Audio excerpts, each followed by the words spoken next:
কৌশিকী অমাবস্যার রাতেই ঘটে চমকপ্রদ ঘটনা। এই রাতে কি হয় তারাপীঠে? খুলে যায় স্বর্গ নরকের দরজা। রাত জুড়ে চলে আদি শক্তির আরাধনা। এই রাতে সিদ্ধি লাভ করেন বামা খ্যাপা। কেন অন্য অমাবস্যা থেকে এই অমাবস্যা আলাদা?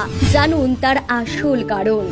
জ্যোতিষ এবং তন্ত্রশাস্ত্রে যে কয়েকটি অমাবস্যার বিশেষ গুরুত্ব রয়েছে তার মধ্যে অন্যতম কৌশিকী অমাবস্যা। এই কৌশিকী অমাবস্যার রয়েছে বিশেষ মাহাত্ম্য। চলতি বছর সেপ্টেম্বর মাসে একেবারে প্রথম দিনে পালিত হবে কৌশিকী অমাবস্যা। দেবী তারা বা কালীর সাধনা করেন যারা, তাদের জন্য এই দিনটি বিশেষ মহিমাময় দিন। এই দিনে বিভিন্ন শক্তিপীঠে মহা ধুমধাম করে পুজোর আয়োজন করা হয়। কৌশিকী অমাবস্যার দিন রাজ্যের যে শক্তিপীঠে সবচেয়ে জাঁকজমকভাবে পুজো হয় সেটি হলো তারাপীঠ। সতীর শরীরের একটি অঙ্গ পতিত হয়েছিল এখানে। লোকমুখে ছড়িয়ে পড়ে তারাপীঠের নানান কথা। আর তারপর থেকে প্রতি বছর বিভিন্ন অমাবস্যায় ভক্তদের ভিড় উপচে পড়ে।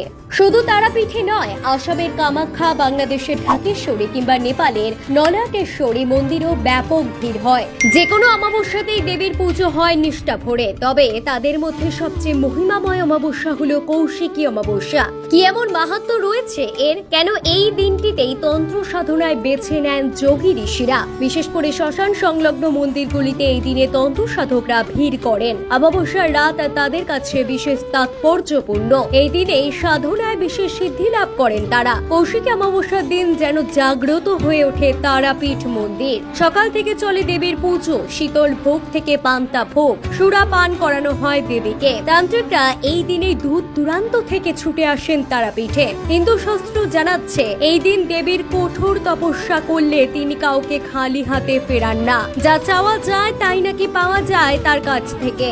এই দিন সক্রিয় হয়ে ওঠে কুণ্ডলী। প্রেতাত্মা এবং সব দেহ নিয়ে যারা সাধনা করেন তাদের শক্তি আরো তীব্র হয়ে ওঠে এই দিন। তবে শুধু হিন্দু ধর্মেই নয়, বৌদ্ধ ধর্মেও রয়েছে এই দিনের বিশেষ মাহাত্ম্য। তারাও এই দিন তন্ত্র সাধনা করেন। বৌদ্ধ ধর্মে এই দিনটিকে অশুভ হিসেবে গণ্য করা হয়। ঠিক এই তারা রাতের এক বিশেষ সময়ে স্বর্গ এবং মর্তের দরজা একসঙ্গে উন্মোচিত হয়ে যায়। এই দিনেই তপস্যা করে সিদ্ধি লাভ করেছিলেন সাধক বামা খ্যাপা। তারপর থেকেই তারাপীঠের খ্যাতি আরো বেড়ে যায়। তারাপীঠের শ্বেত শিমুল গাছের নিচে বসে এক মনে মায়ের সাধনা করেছিলেন বামা। তিনি এমন এক ঐশ্বরিক ক্ষমতা লাভ করেছিলেন যাতে গোটা পৃথিবী জুড়ে তার খ্যাতি ছড়িয়ে পড়ে। বামা খ্যাপার মতন নরমুণ্ডের আসনে বসে পঞ্চপুণ্ডের সাধনা করে থাকেন এ যুগের যোগী ঋষিরা। এই রাতেই অমূল্য রতনের খোঁজে তামসিক তপস্যার নিমগ্ন হন তারা। কৌশিকী অমাবস্যার রাত তখন হয়ে ওঠে ভৌতিক রহস্যময়, নিগ্রহ অন্ধকারে পরিপূর্ণ।